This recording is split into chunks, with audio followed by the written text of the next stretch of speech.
All right, everyone, welcome back to this again, another Beefcast presentation. I'm casting host Beef. Joining me, as always, is Snow Shay. Game number 2. Game number 2, semifinals. No, this is the quarterfinals. Who's going to the semifinals? I don't know. I'm still upset that I haven't gotten any McDonald's breakfast today. You could find out this game. And then, can I get McDonald's breakfast? You can get it tomorrow when they once again serve it. Nope. Doesn't actually happen that way.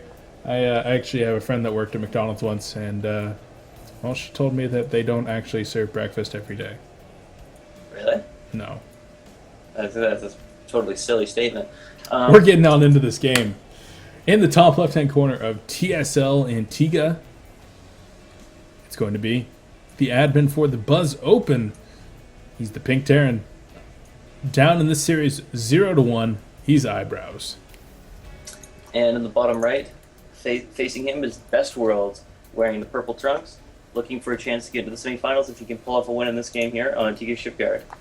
And right now, BestWorldX actually sent out 2 SCVs looking to scout his opponent. Unfortunate that he doesn't realize that this is cross position. It seems like nobody realizes that it's cross position only, even though it says clearly on the map cross position only. But you know what? I'm not here to judge, right? I'm just here to cast and then go eat McDonald's breakfast. But there's no McDonald's breakfast anymore because it's 11 o'clock and I'm disappointed. I just really wanted a McGriddle. Hey, doesn't that sound good?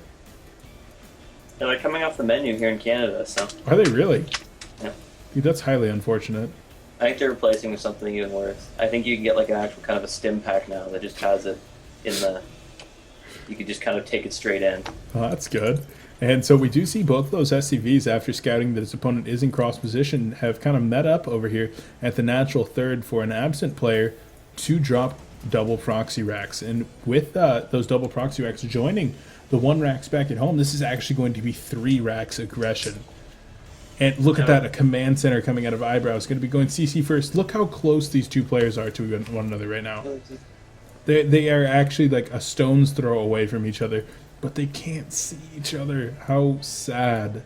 It's terrible. And so the SCV... walk out of that proxy position, though. What's that? A long walk to get out of that proxy position. It is. It is a very long walk. I could definitely agree with you, and he's actually going to be floating it down. So he's got to be careful where he floats these right now. Oh, they might be floating... Wait, what? Okay.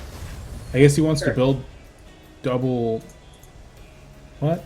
I don't really know. He's taking gas at home, so those could be turned into like Reapers or something with a tech lab. Maybe double Marauder.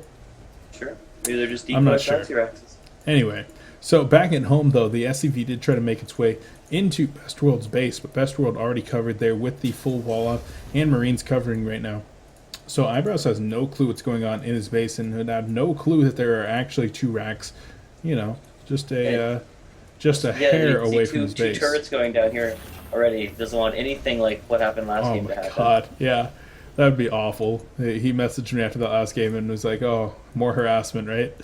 And, dude, that was brutal last game. All those Banshees coming down. A factory, in fact, going to be the tech of choice over here for our purple player for the time being. So the double proxy right now going to start to move out with 6 Marines, maybe meet up with the Marines from home base, 5 Marines.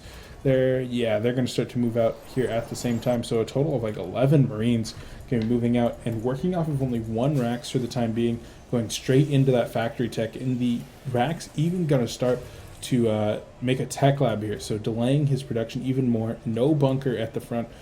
Eyebrows playing extremely greedy, and the constant stream of units across the map right here is going to be very hard to deal with.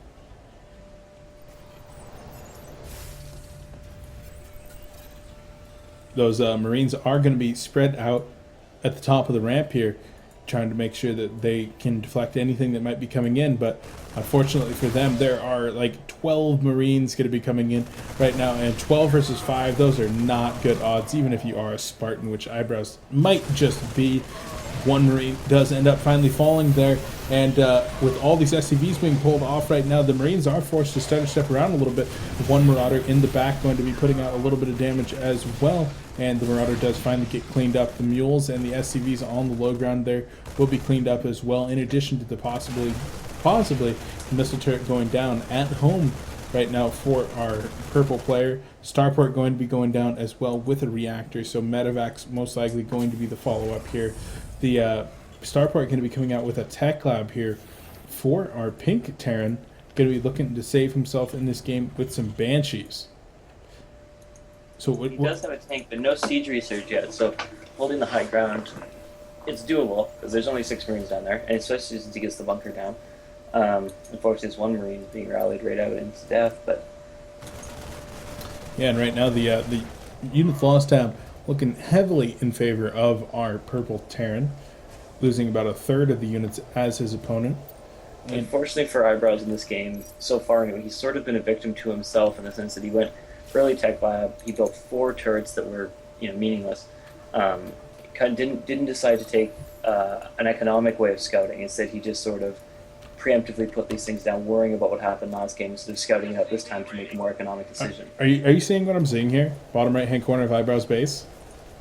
I'm saying yes, that he has just loaded the 2 proxy Raxes into the base. How is this happening again?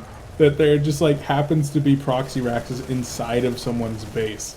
So as those do go ahead and produce as many Marines as they can inside of the base over here, the Banshee will come out and siege mode will finish up researching here. And we'll see if the Banshee does go ahead and spot these barracks as it flies by here at some point. And that is going to happen. The Marines are dancing. Oh my god, how BM. So the Marines trying to make their way into the base right here as the 2 racks do in fact get spotted. The tank going to be able to hold the high ground right now. And a couple medevacs going to make their way over. Oh, I'm sorry. I'm yawning. I'm tired. Got up at 6 o'clock this morning for this. And 1 tank going to be ferried up here in addition to the Marines going to be dropped directly on top of his opposing tank. And Eyebrows tank does fall very quickly, with 1 Banshee being the only remaining combat unit on the map for Eyebrows. Eyebrows is looking in a position to drop this one, and GG comes out. BestWorld takes the series in 2-0 fashion. Going to be moving on to the semifinals. So, Shay, any comments there before we move on to the semis? No, just scout efficiently with an SCV or a scan even. Yeah, that was some weird play coming out of BestWorld there, with very unique position on those proxy racks, and managed to pull out a big W there. So, brilliant play. I'm pleased to see that BestWorld is going to be moving on here. Although Eyebrows, being an admin of the tourney, wouldn't have minded seeing him moving on either. But I'm excited to get into these semis. Shay, thank you very much for joining me here. We're going to be moving on, and we'll see you guys in the next round.